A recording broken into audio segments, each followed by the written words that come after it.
everybody, and welcome back to the NFL matchup report. I'm Ty, that's Jay. Jay's got a fresh cut. I'm, still growing mine out, but we're both prepared and ready to look good and get over another division here in the football, a couple more divisions. So we talked about the northern divisions and the eastern divisions the past couple of weeks.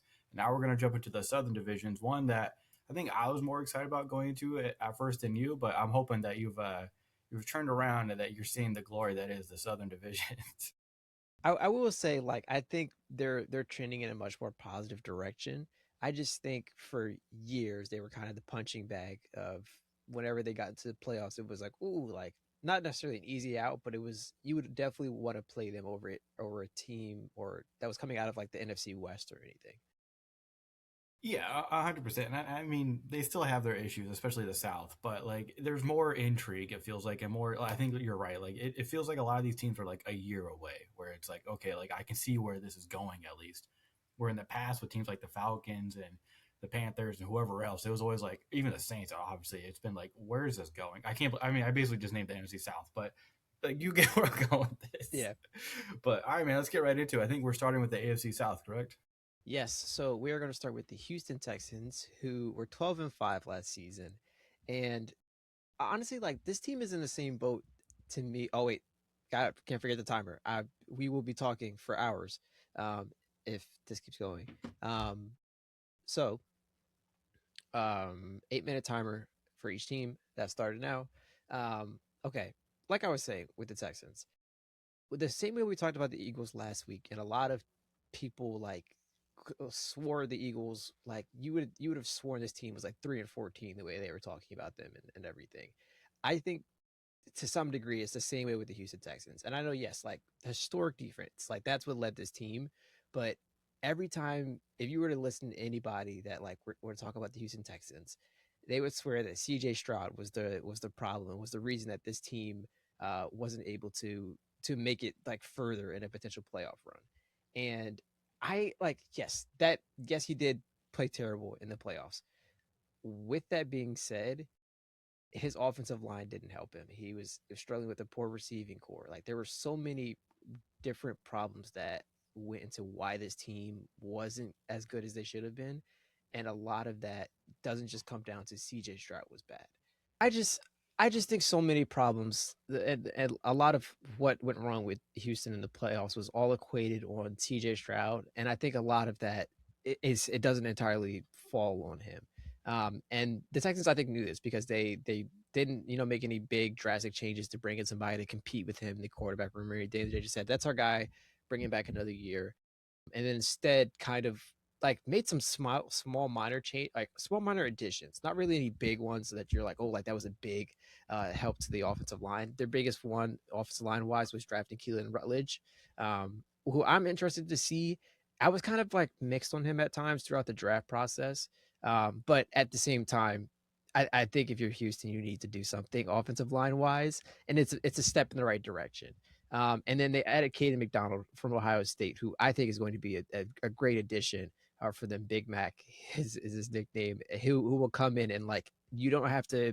He's put in a situation on defensive line where he doesn't obviously immediately need to come in and make an impact with Will Anderson Jr., Daniil Hunter. Like your D tackles are good as well, so it's the perfect environment for a D tackle to be drafted in and to come in and not feel the pressure to need to put stats on the board immediately. So obviously not like there isn't too many big changes besides like the receiving room is the biggest one that I look at and say like that's where things have slightly changed.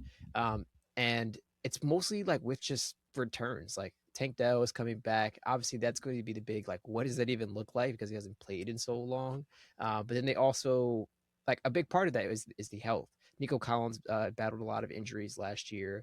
And you've already had health issues with Jaden Higgins tearing his ACL, who I think personally was going to be a really. Like, I was really excited to see what his second year looked like, because to me he looked really good to close the regular season and started to feel more comfortable, get to rhythm, and connect with CJ Stroud on a better level. And obviously now we won't really see that this season, so I'm really excited to see this team just continue to progress on the offensive end because defense, I think you can guarantee this will be a top defensive unit like again this year. But I think when you look at this offense, a lot of the progression with the receiving room would be crucial to what this team's ceiling is. I mean, yeah, this. I'll start with the defense because you're right. It has a chance. It's like one of three or four teams in the NFL right now. Like this season has a chance to be like the best, and like it's one of those defenses that could be so good that as long as their offense is like average, like they could win the Super Bowl. Like that's how good they are on that side of the ball. And like I want to touch on that real quick because a lot of people, like everyone brings up the fact that like, they're mainly just playing base or nickel and they're just like running it, right? They're not doing anything crazy on the back end. They're just saying like our guys are better than yours. And that is for the most part pretty true. But like I do think people need to understand like the only reason the Texans are able to run that kind of defense is because of the players that they have. Like they're not just like, oh, okay, we can put anybody in the system and because D'Amico Ryan's calling it, so because of that we can just play like this. Like they're able to play like just because of guys like Will Anderson, who is now officially I mean, I would put him like I think Miles Garrett is still the best edge rusher in the NFL, but I think Will Anderson is like right there behind him at this point. And then so it's like you have a guy like that, you have the rest of the D line with like Hunter and like you said, the other additions that they've made, the Sheldon Rankins linebackers, is which really solid D tackle for them. exactly, and then they Derek have like Stingley is the best or one of the best yep, DBs in the league. there's secondaries that they're competing with like the Eagles, right, or like the Colts, right, with like their corners, and then you add the safeties in as well. And they added my cousin Reed Blankenship to the room, right, who I think is like an underrated piece that they've added because going into the offseason, that kind of was like the only position where you're like, okay, maybe that's where they have a question, and then they add a guy in there who you know will be fit right in with their hard hitting mentality. You know he's going to be able to fight whenever they want to. This team loves to fight people, and you know he's got that veterancy where he's like, hey, I've been to the Super Bowl, I've won the Super Bowl, and then so it's like, you know, he has that veterancy. He can help out this younger team on defense, like get over that hill.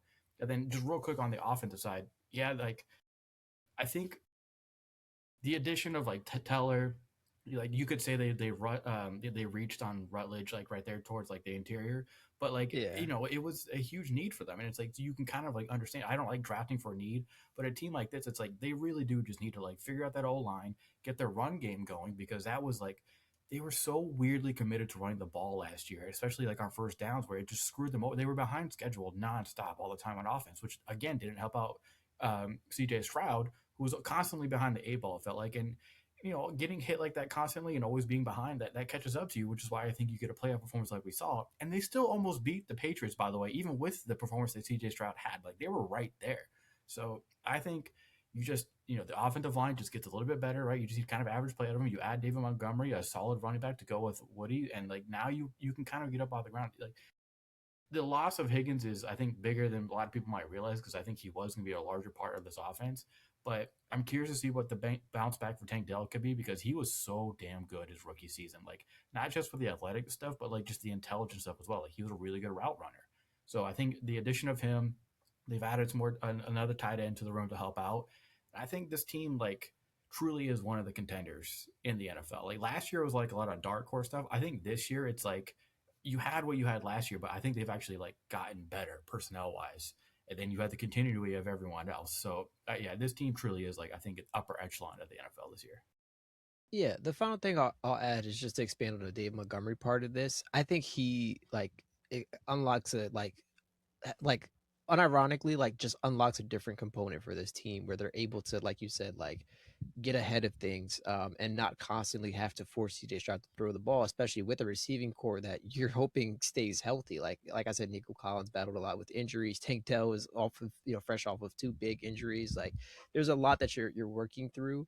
And Dave Montgomery can come in and take that a lot of that load off of you initially, which I think could just help them long term. And then the deep like if this is like this team just stays healthy, they're going to be everything that they were last year and better. Yeah, the healthy part. We're gonna mention that with a few of these like Southern teams where it was like some of these teams were really decimated by them last year. But like I said, man, I think I mean, I'm very obviously bullish on the Texans, and that is because I'm also a defensive first guy, and like this is the type of defense that scares me while also just making me like extremely excited. Like it's a team I want to watch like every week. All right. Speaking of health, you mentioned some teams were decimated by health, and the Indianapolis Colts were one of them. They finished 8-9 last season. They started 8-2, by the way, and then finished the season on a 7-game losing streak and missed the playoffs. And a lot of that naturally is due to the injuries, and the biggest of which was somehow a rejuvenated Daniel Jones, who I- I'll say this out the gate. Yes, like I'm nervous about this team.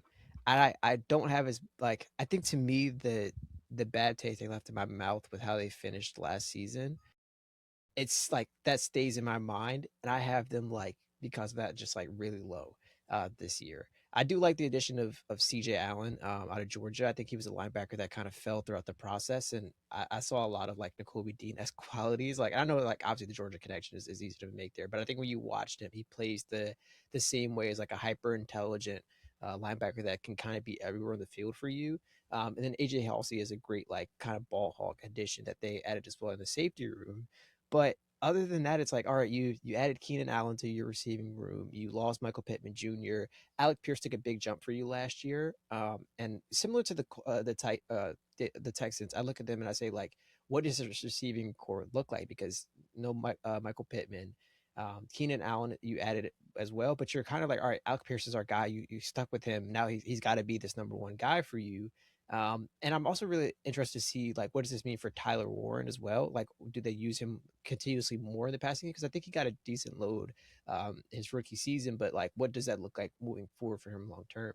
And I think there's a lot of questions I have about this team, and I think the biggest of all is like, what Daniel Jones are you going to get post injury? Because he tried to play through it and we saw it didn't look good. And obviously like, before that though, like he's hooping, he's balling. So it to me, I have a lot of questions, and I think the the fact that they stuck with Daniel Jones, like it was a big risk in itself. And we talked about how that would make or break what this team looks like moving forward.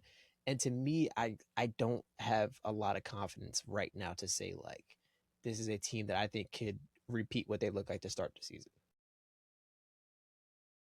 Yeah, I mean, I get the reservations with Daniel Jones, especially because it's like that's an injury that normally like we would talk about him coming back in like December or like maybe November the earliest normally like for when it happened. But I guess his father-in-law is like a medical professional who helped out with this potentially or something. I don't know. But like every report from Daniel Jones this year, like going into camp, is that like he looks like he didn't even get injured last year. Like he's fully healthy, which is so just it's such an oddity with the NFL. Although I guess it's becoming more and more common. I mean, George Kittle sounds like he might be ready for like week one with the Niners now. So I don't know, but I mean, but it's still despite what everyone is saying at camp, whatever his teammates and reporters have all been there, they're all saying he looks completely healthy. I'm still a little bit worried because the injury did happen, and Daniel Jones has an injury history before that in general. So it's like, okay, like yeah, he's looking healthy. Like it's kind of like a medical marvel at this point when it comes to the NFL. But like, can you trust it? Can you trust him to fully stay healthy throughout the process and throughout the season?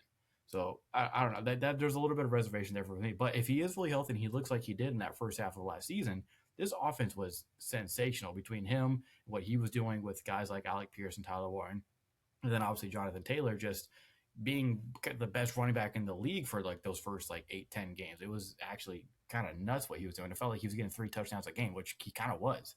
But I mean, the loss of Pittman, I think like they'll feel it, but I do think Alec Pierce can still fit it as long as he's healthy. Like him and Tyler Warren are actually kind of dealing with their own minor injuries right now, but it sounds like they'll be back and ready to go by the start of the season. I do expect Tyler Warren to be a bigger part of this offense, like in several ways, not just as a pass catcher, but just like as a movement option, as a blocker. Like, he can do a lot for them. And Josh Downs to me is still like a very like he's one of those guys where it's like if you talk to like any fans who pay attention to the NFL, there's like a little bit more than I can. Like he's like a nerd's like slot receiver. Like everybody loves him, and because he has been like an elite route runner coming out of college, I think, and he can do a lot for them out of the slot. The O line is still very good, so it's like the offensive pieces are there. It's just health again, and that's just what killed this team last year on that side. And then on defense, you get Sauce Gardner, who I basically consider this his like first season with the Colts because I don't he barely even got to play for them last year. But you have him and Ward on the outside. I don't really know what they're doing in the slot now that Kenny Moore's not there. Like I'm not sure what the plan like going forward. Like I'm not sure how confident I am with the guys that they have there. But I do think like especially if you get a jump from like Latu off of the edge, which I think can happen. Like I think so, technically he's very very good. Like he has a pass rush plan. It's just kind of like figuring out a little bit more and being quicker with the process. But I do think he could still be like a very reliable like double digit sack guy for them going forward. So I think the D line is good enough. There's the spine of the defense I can be a little bit worried about, but I don't know. Like this team is like I believed in what I saw last year. I think Shane Steichen is one of the best play callers in the league, and I know he can operate a very good offense, especially with the personnel that they have. It's just the health stuff already, like they're already dealing with health stuff before the season's even getting going. So it's like, I don't know. It's one of those teams where I'm like, I could see it, but I need to see it for like a first month and a half before I'm like, okay, like we're here with them. But I don't know, man. Like, do you think even with if they start playing like they did last year, do you think there's a chance that they could even still compete for the top of the division with guys like the Texans and the Jags? No, and you're gonna be really surprised where I have them. And I'm kind of questioning it myself. I might make a switch again. But I think as well. You mentioned the defense, and I think specifically the defensive line. Like I think lots, like you said, Latu I think can take a big leap. But what about the others edge prospect there? Like what do they do there? There are just a lot of like I look at that. I'm like, yes, like I love CJ Allen, but to instantly try to slot him in and say like you're our quarterback of this defense as a rookie, like it's very like it's very easy to do that at a collegiate level. It's harder for that transition to immediately take effect. Like similar to like N'Kobe Dean, like his rookie year, he wasn't the like N'Kobe Dean that we saw last year, which saw the Raiders want to jump on him and pay him all the money that they did. So I think like these type of things take time, and for a team that like seem to go all in with the Sauce Gardner trade and like seem to like try to push all their chips forward. I don't think that there's enough where it's like all in is good enough for them. Yeah, I'm curious to see what your take is on them later now, but yeah, it's like I'm so in a weird place with the Colts. Like they were one of the teams that we of these two divisions where I was like, I don't really know where I have them because it's like the highs were so high, but then everything just the bottom fell out like no other. Like it just when it collapsed. So and this is a big year for the Colts too, especially for the front office and like Shane Steichen even possibly, where it's like if the bottom falls out again or they have anything similar to what happened last year, like we could see big changes with this franchise. Yeah, I'm like you said, I like it's very like I'm just very like there could be really this could be really high or just really low. And to quote like I think it was a Norman Powell that was like we could either really like suck or like be really good. He was is that him who said that for the Bulls? Which I was like sounds about right. Like so it was something along the lines of we had the potential to be really good and or the potential to be really bad. I was trying to look it up, but I just that's what comes to mind when I think of this team because it's like great pieces. Like Sauce Gardner is going to be one of the best DBs in the league. Jonathan Taylor is going to be one of the best running backs in the league again if he can stay healthy. This offensive line is solid, but then you kind of look deeper at them and look at the other pieces, and it's like I don't know. I don't like I genuinely just don't know. And then it all hinges on Daniel Jones's health. Who, yes, if he's looking the best he has, he's looking like he was before even before he was dealing with injury issues. So it's a lot of question marks and a lot of concerns. And when I look around the rest of the division, I think the other teams are heading in a positive direction, while the Colts, you're like, I don't really know. The division part is where it's at. It's like even if the Colts are can be as good as we think they are, where like they're a top 10 offense and like at least like an average defense, like in this division, it's just like I don't think that does as much as you would want. Yeah. Speaking of this division, we're moving pretty seamless. I don't even got to bring up the clock as a big issue. Um, the Jacksonville Jaguars. They were 13-4 last season in Liam Cohen's first year. And similar to how we talked about the Bears, I think I have the same kind of like mindset with them where it's like, I think this team will be good. I do think they take a step back a little bit though, just because of like, and I don't say I don't like using the term lucky because luck is a part of the sport, and I think like the timing and they took advantage of the Colts kind of falling on their face a lot, which is why they were able to push. But even then, you think about all the unfortunate stuff that happened, or not say unfortunate stuff, like Brian Thomas Jr. and whatever that was, confidence wise, I think was really surprising, especially when you saw how good he played his first year. It's like, all right, like trust me, I was all in. I spent a first round pick on him in fantasy last year, just for him to fall on his face and I lose in my family league. So maybe I'm a little, holding a little bit of a grudge about that. But I genuinely think like this team has the potential to be as good as they were, if not better. Like Trevor Lawrence is clearly a guy. Liam Cohen has shown that he's a competent head coach, and the defense I think was. Why'd you make that face? Well, competent feels like a slight towards Liam Cohen. He's No, elite. I like I. That's fair. I just think like it's very easy for us to especially like look at these great offensive coordinator minds and say like, oh, it's gonna be so great to see you as a head coach and it actually translates. So I'll appeal to you as well, and say Liam Cohen has shown that he's that guy because he was in head coach of the year conversation. So I'll that's my bet. Okay. Um, I I just I'm interested, especially on what this running game looks like because they had HN there, who now is in New Orleans, who we'll talk about later. And I'm really interested to see like how much do they trust Tutton to like kind of like lead this running back room. They also brought in Chris Rodriguez Jr. So it's going to be really interesting to see how that running back room shakes out because that to me will define what this team looks like on the offensive end and how much you're able to put on the like on a Brian Thomas Jr. on a Jacoby Myers. Like there's so many moving pieces. Parker Washington, I know you're pretty high on him as well. I'll give you your spotlight in a little bit to talk about that. And then they also added Emmanuel Pregnon in the draft, who I really liked, and I think got him for good value as well. I didn't like their tight end edition of Nate Borkircher. It felt like they were gearing up, and the Eagles jumped them for Eli Stowers, and then they were like, "All right, we need another tight end," and it just happened to be him, and it was way too early to even like in my mind, like he wasn't even on like the draft board for me. And I was like, "There's just no way." But I like I said, I still think that this team is going to be as good as they were last year. Like Trayvon Walker can keep bringing the edge for you. Josh Hines Allen is solid for you. Travis Hunter, you're clearly defining what this role is for him now and saying like he's going to be primarily a DB and an occasional receiver, which I think is the best way to get the potential out of him, especially when you have a really solid receiving room already. So this is clearly going in a positive direction. I just think that they a lot when you look at a lot of their games last season, I think they're not as much as the Bears. I think this team is just won't be 13-4 again. I think it'll be more like 11 and 6, like just like one or two like less wins. That's all. Yeah, I mean, I can see that, and they've already joked about it. Like Cohen has about like, oh, we're tagged as like one of the regression teams, and it's just like whatever. I mean, it's possible, right? It's probably, but I also think I feel like we're gonna disagree on the Jags a bit here because I think they could be just as good, and I think they could be both top 10 in offense and defense this season. Like I truly believe that.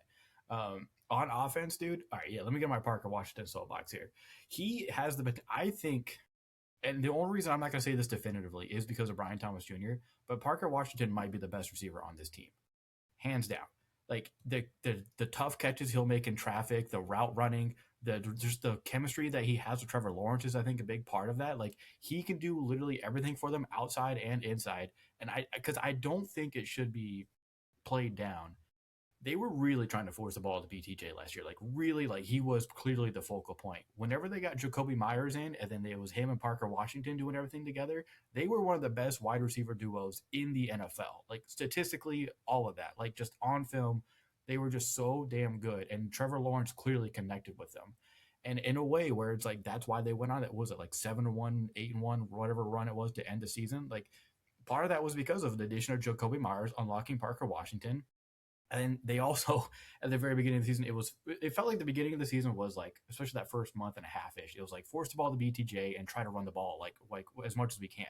And then they completely shifted and it went back. Okay, Trevor Lawrence clearly likes these guys. We're gonna go with that. And they just, I don't know, man. Like unless BTJ finally like gets over whatever mental hurdle he had this last season, I still think he could be like a really great receiver in the league. But at this moment, I think I can confidently say, in my opinion, I guess, and I think a lot of others, Parker Washington might be the best receiver on this team. You get Bretton Strange back, who was their primary tight end, who can do literally everything for you. Like he is a violent and very fun and explosive tight end for them in the pass catching, blocking, whatever it is.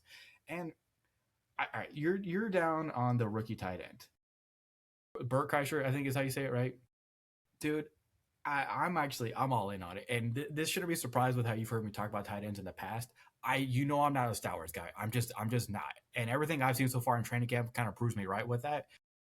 You need guys like this in today's game where everyone is going heavier. You already had Bretton Strange there, so it's not like he has to step in and be this like primary tight end for you. You bring in Burkheischer, and he is the big guy out there. Who he's not like he can't catch the ball, but like he is that big bruising tight end for you out there to be almost like an extra blocker for you, who can also be a threat in the pass game.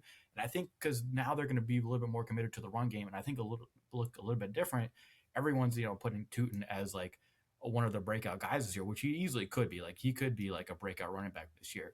But I do think, like you said, the Chris Rodriguez Jr. signing is very like subtle. Like him and Cohen were in college together as like coach and player. Like I don't know if everyone knows that, but like I think it was Kansas where they were together, and Chris Rodriguez was damn good there with Cohen calling the plays for him as a running back.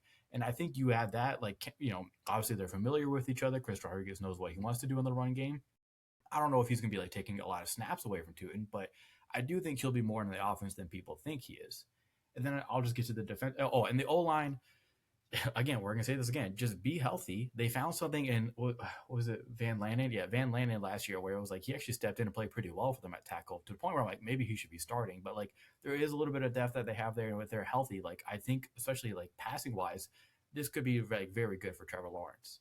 And then real quick on the defensive side, finally Travis Hunter is starting at corner. After we said since the draft when he was taken by the Jags, like just don't mess around with this receiver stuff. Like, yes, he could be a very good receiver, but A, you don't need it that much. And B, like he is so clearly like could be one of the best corners like in the league. You just need to put him full time there. And they kind of had to this year after all the trades they made last year, where like sending out Campbell and then Newsome leaves to go to the Giants. So it's like they kind of needed him to step in. And now that he does, I think like this DB room could actually be pretty good. And then like you lost Devin Lloyd, but I still think like your linebackers are good enough. And the D line, I mean, Josh Allen Hines is like still one of our Hines Allen, whichever it is. He's Hines still Allen, an yeah. elite pass rusher in this league. Travon Walker has taken a step seemingly in every year he's been in the league. It seems like he's been getting better. And if he takes another step, and you have those two guys coming off the edge, like that just helps out your defense a ton more, especially when you have like questions at like some of your DB spots. So I don't know, man. Like, and Campanelli proved last year that I think he could be like one of the better. Like, it was almost surprising that they brought back him this year to be their defensive coordinator again because he was getting looked at for head coaching spots. So I don't know, I'm very high on the Jags because I think Liam Cohen is an elite play caller. Trevor Lawrence finally found a connection with his receivers. BTJ could have a bounce back. I think the run game will get better, and I think the defense will be just as good at least as last year. And the turnovers might go down, right? Like that's always a high variance thing. So and Devin Lloyd isn't there anymore, so maybe the picks go down. But I think Campanelli can find a way to still make this potentially a top 10 defense. Yeah. I like I said, I like the Bears. I were very like we're out of time, so I'll just keep it short. But like the Bears were very like kind of high risk, high reward type of team, especially on the defensive end. I think this Jacksonville team is a lot steadier than that. It wasn't as reliant on that, which makes me feel just as confident that they'll be able to repeat their success, especially on the defensive end, especially with Travis Hunter playing full time for you on the defensive end. So to me, I look at this and say like I still think that like just because of once again you look at the landscape of this division, I think that's where it's like those couple of games with how competitive this division is, they'll drop those like two game difference. And even then, like they're still like 11 win team. Like this to me, this team is no like less than a double digit win team to me. All right, final team in the AFC South, the Tennessee Titans, who I will say I am very high on this year. Um, Robert Saleh is their new head coach. Brian Daboll is their new offensive coordinator, and Gus Bradley is their new defensive coordinator. Um, I loved the Carnell Tate pick, and I solely loved it because of the what it says in their confidence in Cam Ward.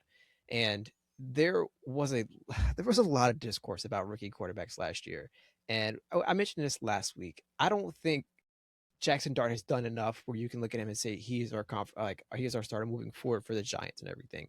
On the other end of that, Cam Ward, I think, showed that he is the guy for you in Tennessee. And the fact that they were constantly comparing, and I think in a lot of people's minds, like we saw Jackson Dart get more recognition potentially for Offensive Rookie of the Year, just drove me crazy. But he's playing in New York. There's so many moving factors. There's so many moving factors for why people would be, you know, more in on him as the Yeah, guy. yeah. Um, Some people who might still celebrate January 6th. yeah. Either way, like Cam Ward was phenomenal last year, and I know people didn't, or not. I wouldn't say phenomenal. because obviously there were still rookie bumps that you're looking at and say you'd want to see him improve on this. But I think given the situation that he was in, the fact that we all knew the head coach wasn't going to last like this till this year, everything that he was given, he showed that like why he was the first quarterback off that board last year. And I think them going out and getting Carnell Tate says like we value you as our number one guy. Let's get you a number one type option. And yes, like there's been so much talk about this being such a poor draft class and everything. But I think one of my favorite position groups, and this is one I did a lot of more research than anything, was the receiving room. Like Mekhi Lemon is great. Carnell Tate is great. And those were the two guys that I was like, they're my 1 and 2. And Carnell Tate was like the clear one for me with everything he was able to do. And the big concern was like, oh, well, he's technically a number 2. He's a number 2 to Jeremiah Smith at Ohio State. I don't like Jeremiah Smith. Like, there's people talking about selling their We could see fantasy on this leagues team in this a year year. from now. Yeah, like it's insane. Like I'm hearing like people wanting to sell their fantasy leagues to get Jeremiah Smith next year because of how good he could be. So it's the Carnell Tate pick to me solidifies their confidence in Cam Ward, and I think it instantly brings out potentially another great option, which to a receiving room that I think has been pretty good. I like the Wandale Robinson addition as kind of like a nice little slot guy that can do everything for you, and I think because of it, they built up a really solid receiving room of some underrated guys who were already there, and like in Elik Ayomana. So I really think that this team, especially on the offensive end, will take a big leap, and I have a lot of confidence in them because of that. Confident are you in their O line though? Because that's my biggest drawback with this team. I it's tough, and I think that's where it's like a lot of like just trust me with that. Like I like even saying that I don't feel entirely confident about it. But I just look at this and say the weapons that you have, and I think as a big part of this is Brian Daboll as well, who's back more in an offensive coordinator specific role. We saw the head coach thing. It was, and yes, granted he was in New York as well, which a tough situation. But I think when you think back to what Brian Daboll is doing best, it's always been the handling the offensive side of things. And you look at, specifically what Josh Allen has turned into now, a lot of that can be attributed to Brian Daboll. So I think having someone like that over Cam Ward's shoulder and working with this offense gives me a lot of confidence with him that they'll be able to kind of scheme around any issues offensive line wise. Yes, it'll still be a factor, which is why like it'll like holds me back from like putting them in crazy conversations. But I just think they'll take a big step. Yeah, I mean, I'm so glad you're high on the Titans because like I am too. Maybe not as high as you. Like it sounds like you're gonna pick them to be third in the division. It sounds like the way you're talking, but I'll just say this: Cam Ward to the moon. I am so unbelievably high on him. We talked about him a lot last year. Like you and I both. Just not even for like, oh, it's literally just like, hey, by the way, are you noticing what Cam Ward's doing? Like he's doing some pretty cool stuff over there. I know it's the Titans, but like we should be paying attention to this rookie quarterback because, I mean, and this is always like I don't know about, but like his teammates have been comparing some of the plays he makes to like Patrick Mahomes. So like oh like the way he throws the ball and like there's times when you're watching the games you're like I get it. Like to me, how I would describe Cam Ward, he could be like an elite level like playmaking quarterback, and I think he at times is like forced to lean into that playmaking aspect because of the offensive ecosystem that he's had. Whereas like he's had to do a lot of escaping, he's had to do a lot of like rolling out, throwing on the run, and hoping that his receivers could actually catch the damn ball because they struggled to do last year. But like what's great about him is like he has all that playmaking in him, and what you get with a lot of young quarterbacks is they want to lead into that. They almost use that as like a crutch. He did it only because he absolutely necessarily had to at times last year, but you can tell he's trying to play in structure. Like he's trying to play it like quote unquote the right way, where he can be in the pocket, go through the process, and make the right plays. The problem is his O line was so ass most of the season that like it was hard for him to like actually go through the process and be a real quarterback in that way. So I think bringing in Dayball, like he's dealt with a lot of bad old lines in the past. So you're hoping like he can figure it out. Maybe you get some steps from some of the younger guys in there and some health in general. And it's like the Cardinal Tate edition is almost like the classic, play make. Do you get the high end receiver or do you get the high end tackle that they could have also gotten early on possibly or whatever O lineman? But they went with Cardinal Tate, who like for Cam Ward, it's just like, hey, he's a guy who knows he can catch the ball. Like that is what he is best at. Just throw up the ball and let him go get it. And I think him and Cam Ward can have a lot of success doing that. Calvin Ridley goes back to a number 2 spot. You mentioned that like they still got was it Io Manor there, and then like Chika, and so it's like or DK, so it's like they have some fun options there. I don't know if like I'm fully there with that room, and the tight end room is also still a little whatever. But yeah, the Yeah. offense this year, my main thing with the Titans this year is just like can Cam Ward like let's just see some development with him and Dayball, and then the defensive side. Oh my God, I'm excited. You got first of all Jeffrey Simmons and John Franklin Myers are teammates on the interior of this defensive line. Good luck. Good luck. I don't understand how John Franklin Myers keeps being underrated and underpaid the way that he has been throughout his career, but holy shit, him and Jeffrey Simmons together could be insane duo on the inside with Robert Saleh calling it. And then like yeah, the DB room and the rest of the defense, maybe you got some questions, obviously, but like The DB I room, I was looking at, I was like, ooh, adding Cordell Flott, I was like, it helps a little bit, but yeah, it but yeah, doesn't give me the confidence. yeah, and it's like I like Alante Taylor, Kevin Winston Yeah. Jr. maybe, but it's like and Hooker's been there. I don't, how long has Hooker been there? But like the D line, I think could be really good, especially with now that they added like Jermaine Johnson. Like I think Yeah. like that is, and like a lot of these guys are familiar also with Robert Saleh and how he wants to run it. So it's like I think the Robert Saleh and the D line factor will like raise the floor of this defense in general. And this is also year one for all of them to all together, like coaching staff and whatnot. So it's like I don't know if they're going to start off like most like new regimes with the franchise where they're going to be crawling right away. Like I think they could be like walking this year. Like we always talk about like crawl, walk, run. I think they're already at the walk portion of this rebuild, and I think we could be talking about them going into next year being like, okay, like Cam Ward is here, and this team is ready to take off when they had Jeremiah Smith in the draft room. But like, I don't think it'll be a lot of wins, but I think it'll be a lot of stuff where you look forward to it. You're like, okay, I see where this is going, and I see where the success is going to be as we go into the next season. Our time is up, and I'll use that to transition to our final predictions. And I'll say I don't think this team is in Jeremiah Smith conversations next year. I have Texans finishing 1, Jaguars 2, Titans 3, and then the Colts 4. You read my like when you said, "Oh, like," he's like, "I have." He's like, "I feel like you're gonna put them third," and I was like, "No, no, we'll never do that." So I think the Texans, like to me, clear favorite in this division. Like, yes, there's a lot of moving pieces below them. They're still the Texans. That defense is still insane. Jaguars, I'm like 1 or 2 wins. I don't think will make or break this team by any means. I think there's just games that like it just becomes more competitive. So I still have them too, and then the Titans right below them, who like I said, I think they take a big leap, and I'm very confident in them. And I was just like, all right, like I really like the additions that they made to this team. I'm excited to see Dayball back in an offensive, coordinator type of system. And I really love Robert Saleh as a great defensive mind. So I just have a lot more confidence in them than I do the Colts, who I'm like, there's so many moving pieces that I look at and say I don't have a lot of confidence in.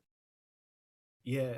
All right. So we'll vary a little bit, but it was really tough for me to pick between the Texans and the Jags for number one. But going with my own personal philosophies and beliefs and how I've always been a defensive guy, I'm gonna stick with the Texans, but just know like it's like a 1A 1B kind of thing. So I'm going Texas Jags. I'm going Colts Titans.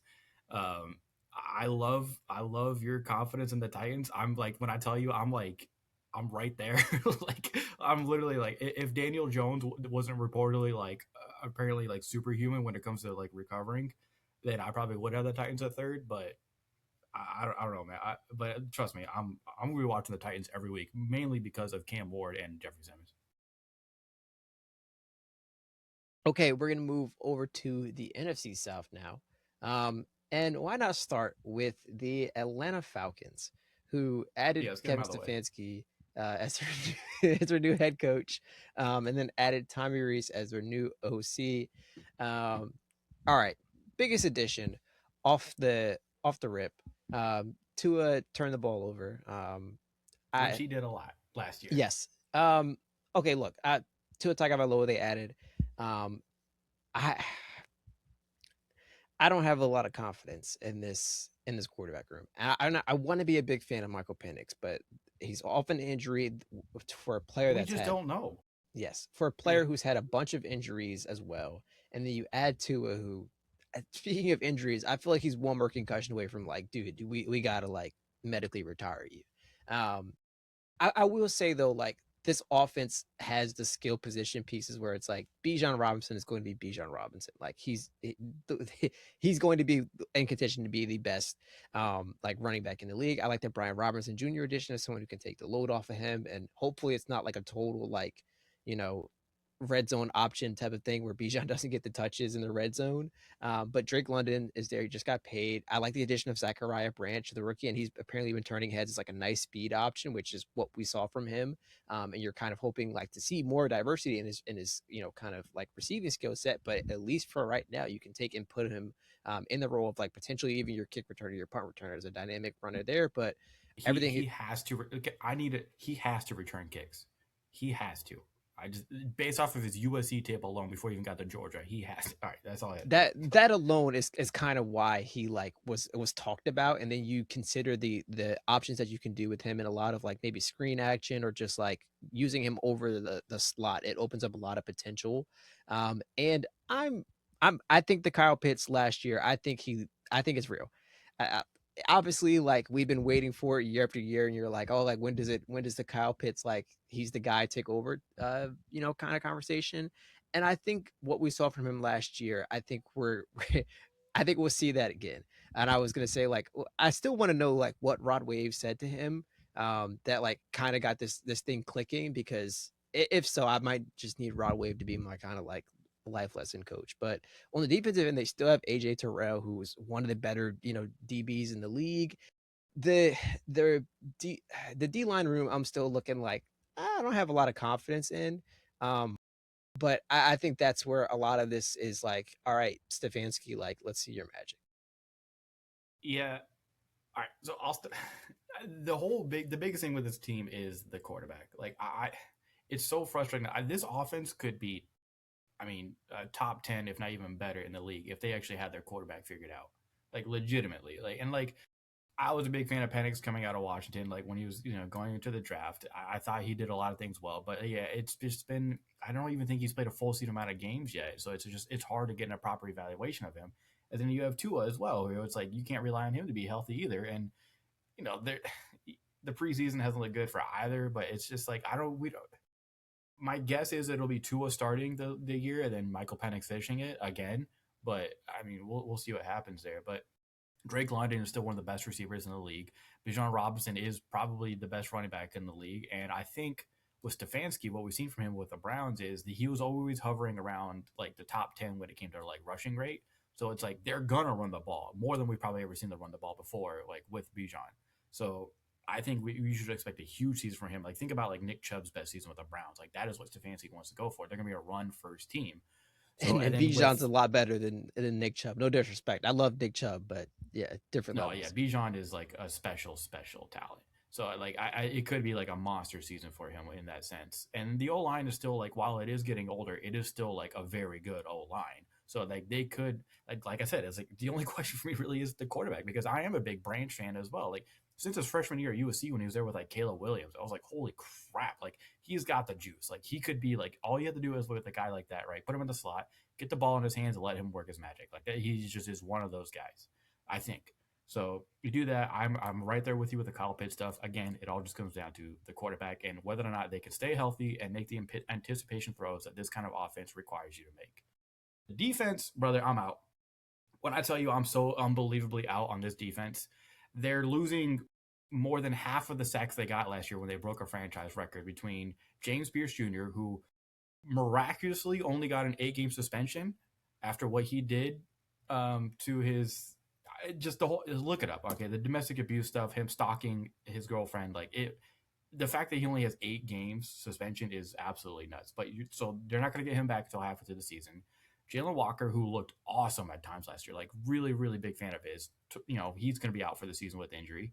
And then so now you're like, okay, Brandon Dorlus and maybe Trice, who like I kind of liked coming out of Washington as well. But it's like, all right, like who's actually rushing the passer on this team? He Like just I signs don't. Darius Smith if that helps. Who retired with the Eagles last year and then like joked about signing with another team before landing with the Falcons. It's just like, all right, bro, like good luck, I guess.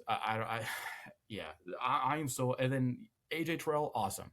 I love him and his brother. It was cool that they drafted his Yes. brother. That he'll probably end up having to play opposite of them because they just don't have corners like that. Like Billy Bowman's still injured. I don't know when he's going to come back as good as he looked last year. He'll still be coming off of injury. Jesse Bates is a great safety, but again, getting older. Like the window for this team and everything that they're trying to accomplish, it's just between the injuries, suspensions, and the quarterback issue. I'm so like I'm out on the Falcons. Like it's so disappointing because their offense is going to show flashes this year where you're like, holy crap, this is like a 30 points per game offense. And then their defense is going to be like, well, cool, we're going to give up 35 points a game, so it doesn't matter because we're not going to be able to pressure anybody. So I'm gonna watch tape on the Falcons sometimes, like when like certain teams play them, I don't know, like Bryce Young, because I just want to see like what does it look like when this quarterback has time. Well, when are they playing the Falcons? Because I know he's gonna have time. So it's just like that's how like maybe I'm too pessimistic about them, but the Falcons are just it's a gap year. Yeah. I wouldn't go that far because and this is where I look at this and say, like, to me, this this offense and the potential that they have to just have these flashes where it's like you'll see like 40 point games just like randomly just because you have Bijan, you have Drake London, you have Zachariah Branch. Like I look at this and say like that to me, like even if you have a half decent, quarterback, like if Tua gets hurt and Michael Penix isn't ready yet, like Cooper Rush, like can get you the ball. So, I just think you need just an average quarterback with this team. I'm not saying Cooper Rush is going to come in and this isn't. He's not going to give you a lot, but to me, you just need someone who can just put the ball in the hands of your best players, like Kyle Pitts, Drake London, like Zachariah Branch. Handing the ball to Bijan is enough as it is. So I think to me, like I have confidence in that, but the defense still holds me back from saying this team will be any better than they were last year. It's the coaches got their yeah. This season will be tough for them, especially Ulbrich on defense. But oof, yeah, I didn't think I was this like down on the Falcons until I started like so I was doing my research for the show. I was like, wow, I really don't like the Falcons. Right? That is, yeah, that's our time for them. So, um, all right, over to the Panthers. So okay, they didn't really make any big changes. They did get a new offensive coordinator, who was their former assistant of offensive coordinator. They just promoted him. So you look at this team, and I think the biggest thing with them is it's Bryce Young to me. It's like, what does he like? What is the next step for him? And I look at that and say it's really tough to figure out what does that actually look like. Um, Obviously, their big addition, Jalen Phillips, they paid that man way too much money. Where Howie Roseman, like even looked at and I couldn't even do anything about that. And I loved Jalen Phillips. I loved what he was able to do for the Eagles, especially last season. Is almost like I don't want to say a career rejuvenator, but in a sense, like kind of just like said, like, yes, I'm still this player that can make an impact. Um, I still don't think he was worth all that money, and I it felt like it was an overpay in my opinion. But I still I just look at this team and I think Bryce Young is such a like temperature check that like he'll decide how confident I am in this team and how confident I am in them moving forward because there's still just so many like, are you like, what stage of the rebuild are you in? And I think Bryce Young is the temperature check for that. And if he goes up there and he's playing consistently, then it's like I feel a lot more confident about this team because Ted McMillan will be being able to continue his progression and he looked good his rookie year. Xavier Legette, you're still trying to figure out what the deal is with him. Jalen Coker's a solid option for you. I just look at this team and say like there are so many moving pieces and there was so much inconsistency last year where it's like I had the hardest time trying to figure out where this team is headed and what they will look like this upcoming season. Yeah, I mean, I'm right. It all starts and ends with Bryce Young. Like you're completely right with that because it's like this is the year where they figure out like, okay, are we actually going to give you this extension rather than just a fifth year option? And like this is the year to prove it if he's going to be that franchise guy for them going forward. The problem is this year, I think their offense will take a slight step back, and I think their defense will actually be a little bit better than last year. Like I think it's just like a little bit of variation on both sides. I don't think it'll be as fun as last year. Like I had a lot of fun watching the Panthers last year because of like T Mac and some of the weird, crazy wins they were to pull off because of their secondary and like the fourth quarter like heroics. I don't think we're going to see that this year. They have the third toughest schedule this year. Their O line is, I think, actually going to be maybe slightly worse than it was. And I just I don't know, man. Like I like Bryce Young. I just don't know if they can protect him enough to give him the proper ecosystem around him. It sounded like they had a big plans for Brazel before he got hurt, which sucks. But like I do agree. Like you still have T Mac. You still got Jimmy Horn Jr. By the way, I just like you didn't mention him. I'm still so high on him. Like I don't know what it is. Like since coming out of Colorado, like as a slot guy, like I do think he can be a good like productive slot guy for them still going forward. So it's just and the running game, like we'll see what you get out of Jonathan Brooks. Like they're still very high on him, but we know with the injuries that he's had, you still have Chuba Hubbard there. So it's like there are like good pieces there. It's just your tackles are already injured. One of them's dealing with blood clots. The other one might not be back until December. And like those were like your kind of like your two best guys, and then your interior is like kind of like a mishmash of like like some have been there, some newer. I just I don't trust someone to protect Bryce Young enough. But on the defensive side, I am excited because you still have one of the best defensive coordinators in the game, and then you have Derek Brown, still one of the best D linemen. You added Devin Lloyd, you added Jalen Phillips, who like they don't have to be like the guys on the team exactly because I think Derek Brown is like that guy who can be he is a difference maker up front for them, and I think that helps out a guy like Lloyd who's going to be behind him and Phillips off the edge, obviously. I think a big loss for them would be Scorton, like the rookie from last year. He only had 5 sacks for them last year. I think he had like a 10% pressure rate as well, but like he was really trying to come on for them, and I thought like this year he could have taken like a big jump for them. So they're going to miss him off the edge as well, which sucks. But dude, their corners between Horn, Mike Jackson, and then I'm still a big Trevor Murray fan. I think they could be a lot of fun. I mean, you could play some like man coverage with them and just tell like Jalen Phillips, Derek Brown get after it, and then Devin Lloyd just, maybe I don't know if he'll get as many interceptions again, but like I don't think that was like a fluky year that he had. Like I do think he showed something, and then with he was really good with Campanelli, and then now with the coordinator Ivro with the Panthers, I think he could still be like just as good and useful for them. So like there's reasons for me to be high on them, but like the O line was 10th worst last year when it came to pressure rate. Like they were like slightly better than the Patriots, so like a 37% pressure rate that they allowed on Bryce Young. And I don't know if that's going to get better this year. Like I still think they'll be like bottom 10 when it comes to that. So like that is my biggest hindrance with them. And I don't know. It feels like this team is like if Bryce Young doesn't have like 10 wins this year, they're probably out. Right. And I think this team will probably be around 500. I think 10 wins is it's tough, especially for a team that was so inconsistent last year. I look at it and say like I just don't know. But I do think like the offensive line stuff, like you're hoping like Monroe Freeland, who you just drafted, like is enough to come and especially like take a little bit like rookie offensive lineman is such a difficult position to judge. Rookie tackle is probably the hardest to judge of anything, and it's tough to know like how Monroe Freeling would translate to this team, but they obviously believed in him enough to take him where they did in the first round. So I just look at this and say it's tough to entirely judge this team. There's so like more than anything, like yes, I know I'm really low on the Colts. I think this team more than anything still gave me the concern of like I'm dead in the middle of like you could be really bad, you could be really good, and it all depends on how Bryce Young is able to lead his team. And I say that from a play standpoint, but I think also a leadership standpoint because I think as well if Bryce Young say he doesn't hit the 10 wins that you think that they need to hit to like bring it back, if he has control of that locker room and is clearly like commanding his team, I think they're like he's our guy moving forward, and there's no doubt about it. So I think as well like yes, the play on field is going to be important. What does his leadership continue to progress? How do we continue to see him take this team and be this like not just the quarterback on the field, but the quarterback off the field as well? Yeah, it sucks because this team was so fun to watch last year. Like they did some like, and then like I'm such a big like I think McMillan like T Mac dude, he might be already a top 10 receiver in the league. Like legitimately, that's how I feel about him. I think he could be like that good for them like going forward.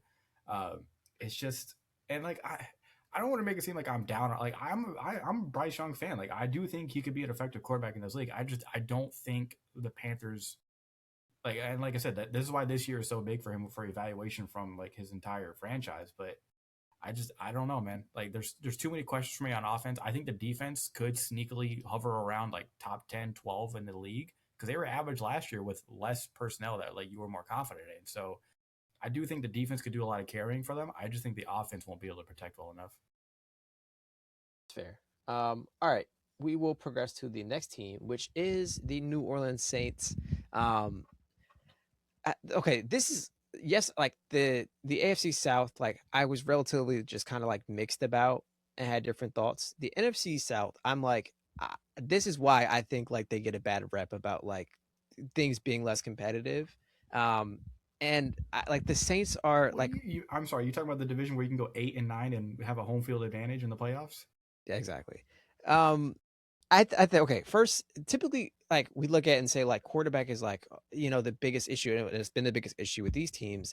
And I think we're getting to a point where like Tyler Shock had a really good year for them last year. And it was crazy to say that like when he was made the starter, it was like all like Spencer Rattler was kind of hooping for you before that. So it was like it was weird that they moved on from Spencer Rattler, and we were like this Shock guy better work out, and he came out there and he was hooping for them. And I think naturally because he's on the Saints and because of the state of the NFC South, like it kind of went under the radar. But I like there's a clear reason why like he is their guy, at least for the I would say foreseeable future because that feels a big stretch, but it's a stretch of like we're giving him another season to really kind of open up what this team could look like.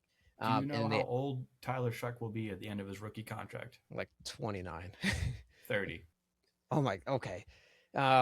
Which at the same time, it makes sense why they'd want to just pull the trigger and say we need to get him out there because he's he was already old coming out of college, and I remember that was the biggest issue that we talked about during the draft. And so look, they add Travis Etienne, almost said Etienne.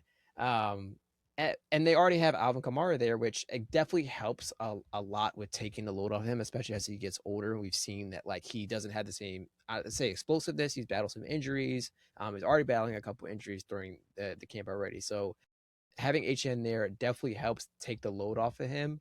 And then they drafted Jordan Tyson, who look when Jordan Tyson is healthy, like he was clearly that guy at Arizona State. Now, the reason why I was personally really low on him, and I had like a receiver like Casey Concepcion and like over him, is the injury issues. And we're already seeing that it's an issue because he's going to miss like what 2 weeks of the season, or 2 months of the season.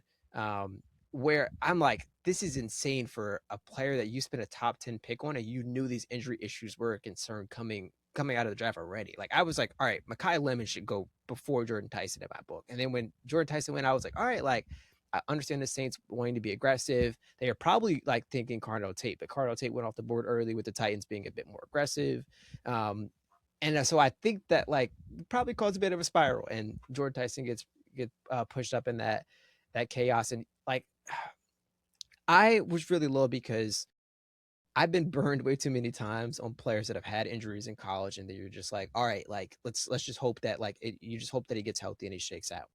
And I think Jordan Tyson to me just gives off that like very similar to other receivers where it's like I don't have a lot of confidence in him to come in and stay healthy, and especially like tissue injuries are a weird thing to like kind of evaluate, and the fact that it's a hamstring injury, it's just really weird to me.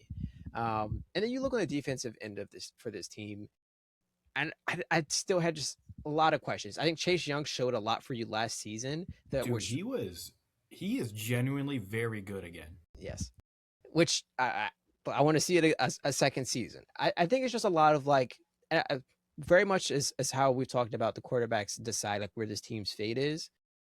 I think it's a lot of let's see it again. Let's see the progression of this. But I compare them to the Panthers, and I'm like, I have a bit more confidence in you to be able to do it again than I do the Panthers. I think I'm there with you. It sounds like we're both Shuck boys, Yeah. which is nice. I don't know if Um, we should call ourselves that. I that's don't the like term. that. That's the fan I club don't name. like that. That's the fan club name. I don't know what to tell you. But nah, I mean, yeah, it's so funny because it's like, all right, end of his rookie contract, he'll be 30. So it's almost like, okay, like we finally get off of the books with the Derek Carr stuff, like the whole cap space thing that has been haunting us for years now. It goes away next year. So like, it feels like this is another year where it's like, okay, we got these young guys. Let's keep developing. Let's see what we really have in Tyler Shuck. The O line is better. Dude, the addition of David Edwards is awesome. Kelvin Banks and Fuaga on the tackles, good. Cesar Ruiz is awful, but like McCoy, if he can stay healthy, cool. So it's like I think the O line will be better. I think Tyler Shuck has a better ecosystem around him. I think Achan, Travis Achan, um, I think he'll be a big part of this offense. I do think they want to be a run first kind of team, especially now that Tyson won't be out there. But I think that is more of like what they're going for with this offense. And then Tyler Shuck can like hit some bombs and some digs and some inbreakers towards Chris Olave, who I hate the conversation around Olave. I feel like I've been defending him since he came out as a rookie, dude. Like I'm like it's like it's like I saw a painting in a museum and I've been trying to tell me, like, dude, this painting is like insane. You have to go to this section. You've got to check out this painting. Everyone's like, I've heard about it. I know like the like whatever. Like my friend told me it wasn't that good, so I'm not even gonna go like waste my time with it. Meanwhile, this guy is like a top 10 receiver in the league. It's just another Ohio State guy that for some reason gets forgotten. Where it's just like, dude, I know the concussions and the health stuff, but like when he's on the field, and he was really, really damn good last year, like he is genuinely a great number one receiver within this league. So I still believe in him. Juwan Johnson's a really good tight end. They're very high on Vele, who they spent that like mid round pick on. Just like a just ball getter. But like I just the receiver depth really, really, really worries me, especially now that Tyson's injured. Like after Olave and Vele being your second guy, I'm like, ugh. Like So I don't know. another aspect of this is that they also drafted Bryce Lance, who is Trey Lance's brother out of North Dakota State. Yeah. He's very much a prospect of like he could be really really good for you, but you really have to work and like tap the like just so much untapped potential just because like his athleticism is off the charts. But at the same time, the competition level is it was an issue with his brother, and now you're looking, hoping it's not the same issue. But obviously, receiver is a much different position to kind of judge this on. But he's a player that's like based off the athletic tools and what you're going to get. Like I was watching a film, like that's really really fucking good. He's looking good, but I need to see it at a more competitive level, and I need to see the technical aspect and the technical stuff be cleaned up a lot more. Yeah. And then like I think we have to give Brandon Staley his props for what he did last year with his defense, especially going into like the second half of the season for the Saints was just like awesome. Like they did a complete turnaround. Like Tyler Shuck was only 5-4 as a starter. What like he showed enough as a rookie and took that job from Spencer Rattler where you're like, okay, like this is like we see enough. We want to go with you going forward in the next year. And then on the defensive side, where Brandon Staley, it was like, okay, like he flamed out with the Chargers. He kind of was with back to 49ers for a second. Let's see what we can get. But everyone is kind of going back toward these more like Fangio defenses again, anyways. And last year, he did a fantastic job with them. And I think they even got a little bit better on that side. Like, I know they lost to Mario Davis, but I don't think their linebacker core is that bad. Like, Caden Ellis will do enough for you. Like, people, like, these are guys, like, him and Werner are like guys where you're like, okay, like, I don't think they're going to be awful. Like, I know they're going to give us like steady play.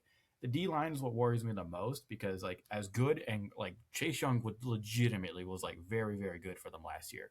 But besides him, like they brought back Cam Jordan, and it's like I don't like who else. Like the fact that you had to bring back Cam Jordan worries me for your D line. But the secondary is a lot of fun for me. Like it's a lot of guys who I'm very high on. Like Kool Aid McKinstry, I still think he can be like at his floor. I think is like good cornerback too. Jonas Sanker, the safety, oh dude, I wanted him on the Eagles so bad when he was coming out, but like it's fun to see him in a situation like this where he can be like a starting DB for them with Justin Reed, and then like you see what we get. I think it should be Martin Emerson Jr.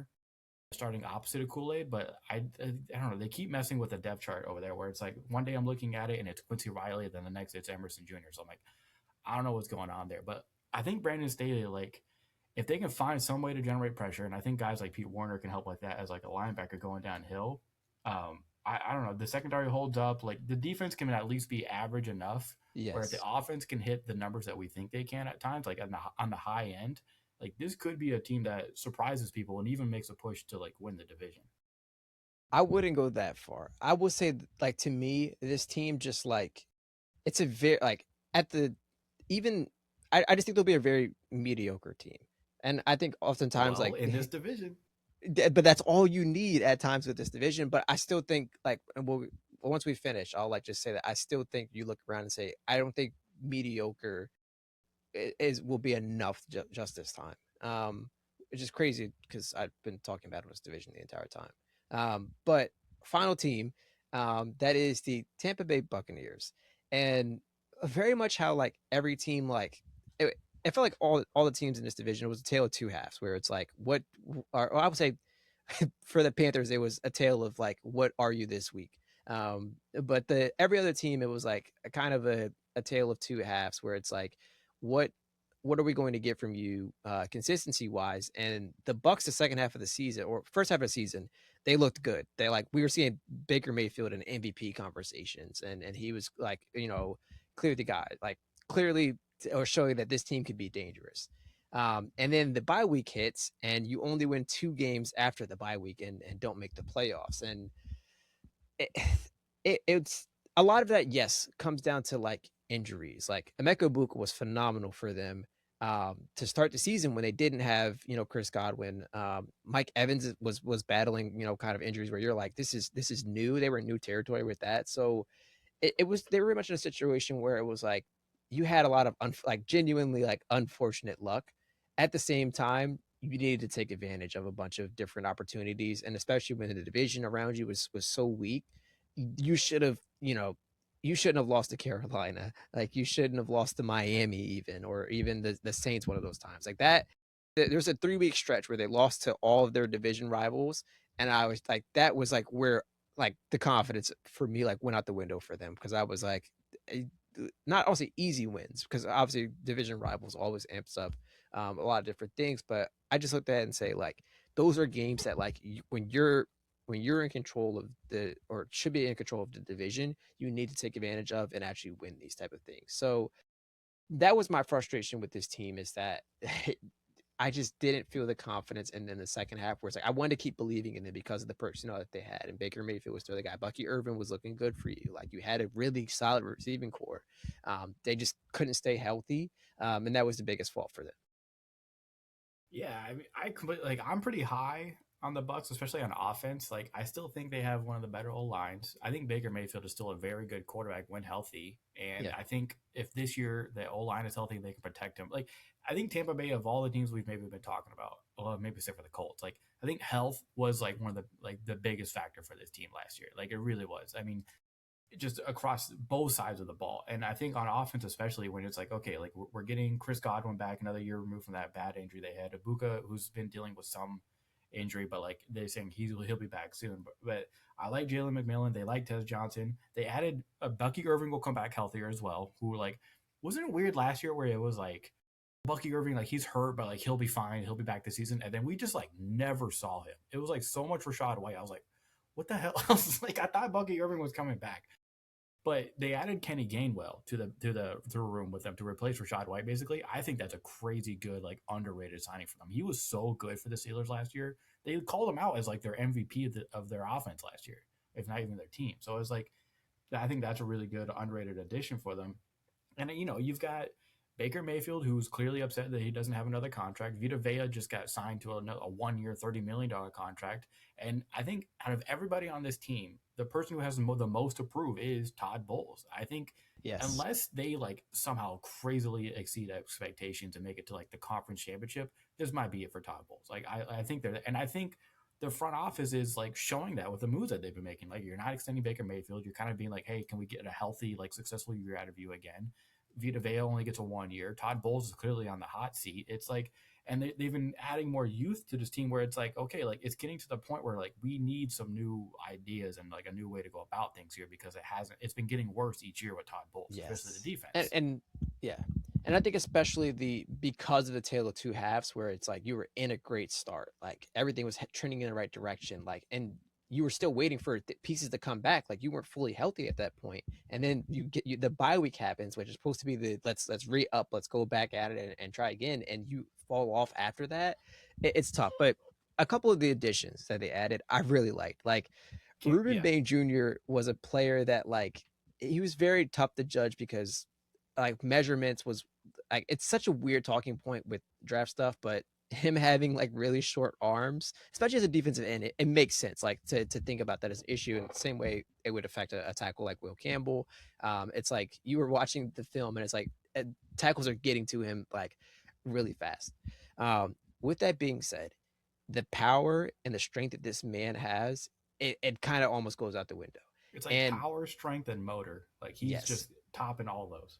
exactly. And when when his name didn't get called and it finally got called by the Buccaneers and we saw that man walk to, like up there to the podium and he just snatched the hat off of there, I was like, oh, we have a problem. Like it shouldn't have went down like this. This is not gonna end well.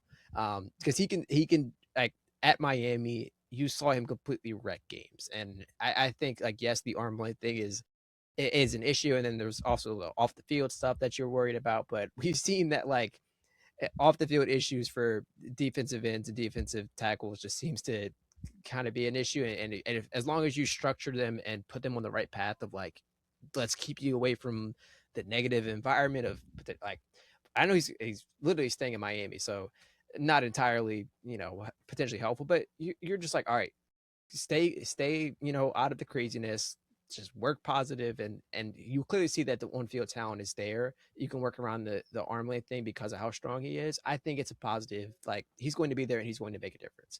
Yeah, and um they got him yeah. opposite of Yaya Diaby, so like that's a Yes. really like potentially like very very good and strong like edge rushing group. When you have Vita Vea and Kalijah Kancey also there with you on the D line, so like that.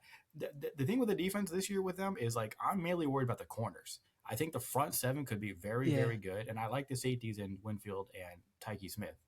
I really like I like Zion well, McCollum. I'll say I like Zion McCollum. The yeah, rest of them, I'm like, it kind of like I would need to see a lot more from you. yeah, but like, But they I lost think Levante David. because of their defensive line, you still have Vita Vea, Ruben Bain. I think we just talked about how dominant we think he could be. Like I think that makes up for a lot of it. At the same time, though, like you can't just rely on your defensive line for everything, which is why I'll lean into you a bit more and agree.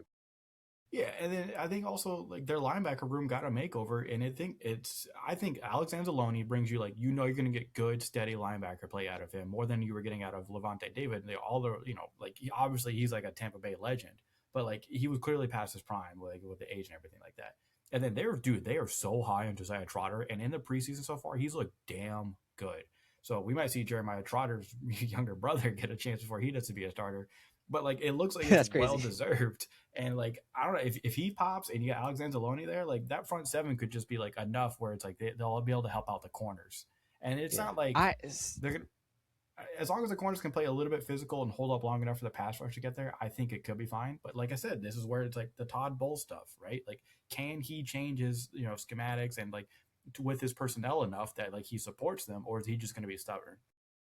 I will say, like in the DB room, I did like that they added Keontae Scott out of Mm. Miami as well. I think he'll be a nice addition. But yeah, I agree with you. The one thing I will say, like, I wasn't a big Josiah Trotter fan coming out of like college, solely because of like he is a very much a like I am going to stop the run guy. Watching him in pass coverage really kind of hurt like my soul because and it's maybe like also like it also is a me thing. Like I really like linebackers that like can be like essentially like ball hogs. Um, but at the same time, like when you have a guy like Alex Anzalone like on the opposite side of him, it kind of takes away a lot of that like I would say the pass coverage issue that you would have with Josiah Trotter, and you can have him just be a run downhill and stop the run type of guy, which definitely helps when you already have Vita Vea there. So I look at that and say like I really like that, and I think once again it'll all help like to ensure that this DB room isn't going to be as bad of an issue as it may seem on paper. But that all comes down to once again Todd Bowles like competently like coaching this team. Because it, like you said, like the 1 year contracts of a Baker Mayfield, a Vita Vea, it feels like all right, like we don't want to tie potentially down the next coach that we have coming in. We might want to go in a different direction, and I can understand why. Like when you look at the lack of success that they've had when it comes to like the recent postseason success and consistency as well. So yeah, We'll see. But all all right, right. man. Let's make these Final picks. final predictions. All the like I'll start with the team we just ended with. I have the Bucks still finishing first in his division. Like I think yes, like the second half fall off is a big concern. They were genuinely just really hampered down with injuries. And I think the additions that they've made and the pieces that they've added, it puts them in a direction to consistent like find a consistent rhythm throughout the season. And you're just like pray to the health gods that it doesn't get as bad as it was last season. Falcons, I have right below them. Yes, the quarterback room is the quarterback room. I still like just I still feel with how explosive this offense can be, and I know the defense. I still think that this explosive offense like just puts them in a tier of being better than the Saints and Panthers, who I have the Saints third and the Panthers four. I like this Panthers team once again, similar boat with the Colts where I don't have a lot of confidence in them because it's really tough to judge you by your quarterback, and a lot of your pieces are so young where it's like we need you to take a step forward. We need to see progression from you. And I think that's too much to ask of this team, especially when they were able to capitalize on I don't want to say a lot of luck, but it felt like a lot of games you're like, this is like it feels special, but it felt like a special moment of like, I don't know if this can happen consistently, season after season. All right. Well, I I got know we're gonna Bucks. disagree a lot on this Yeah, one. we are. We are. So I got Bucks, Saints, Panthers, Falcons. I just simply, dude, like with the Falcons, I know I'm probably way more down on them than most people. I think their defense will be tissue paper, and I think they don't have a quarterback that they actually are confident in or think can actually run the offense well, or one that can stay healthy. Which sucks because it's like I do think this offense could potentially have been like insane, like top 10, like explosive and a lot of fun to watch with Bijan and Drake London. I But still think they can be without, like, even without, I don't think it'll be enough, and especially the defense. I think they'll just be so behind the eight ball at all the times. Like they're just gonna have to play catch up. So it's like you're gonna need this offense to like it has to be explosive. It has to be able to put up like 24 plus points a game. It feels like with the defense that they're gonna be rolling out. And I don't trust the quarterbacks that they have currently, right? Unless Michael Penix finally like comes into like his own. Like I don't have the confidence in the offense to be ran the right way. I know it's.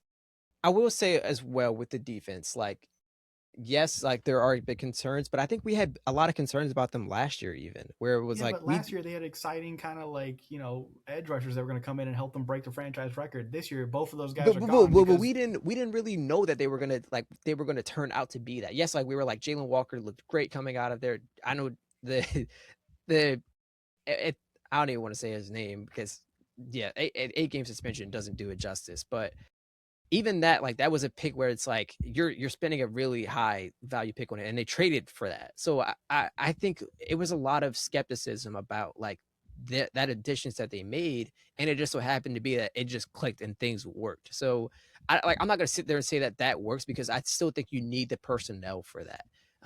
But I still think like I'm giving them the benefit of the doubt last season that we went in with the mindset of I think this defense will be a lot worse than they were, and we saw that they were able to be a lot better. all I'm saying is they had 58 sacks last year.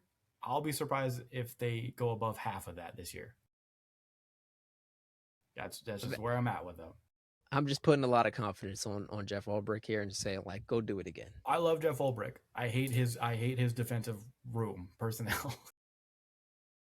All right. All Well, right, it's so good. We need to disagree more yeah, I sometimes. was about to say we've been a little too like just cordial these past two like shows, and obviously I think that those divisions are relative. Like you can sort out the this team is bad, this team is good, and these South divisions like that's why I was just so like kind of mixed going into this show because I was like, there's just so much like so much it did like there's so much decisiveness. There's so much that could happen.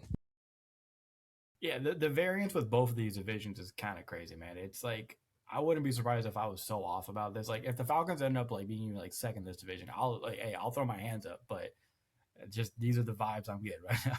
Yeah, All right, well I think that's it, right? yeah.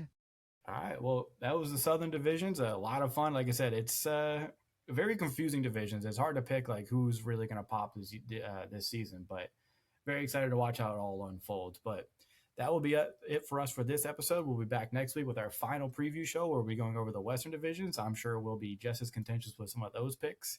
Can't wait for that. And we'll get to talk about the Super Bowl, like the last Super Bowl champion finally. So that'll be a lot of fun to talk about them as well and what they got going on. So thank you everybody for listening and watching. We'll be back again next week with the Western divisions. And then after that, we'll be making our awards picks and whatever else for the rest of the season. So thank you all. We'll see you again soon.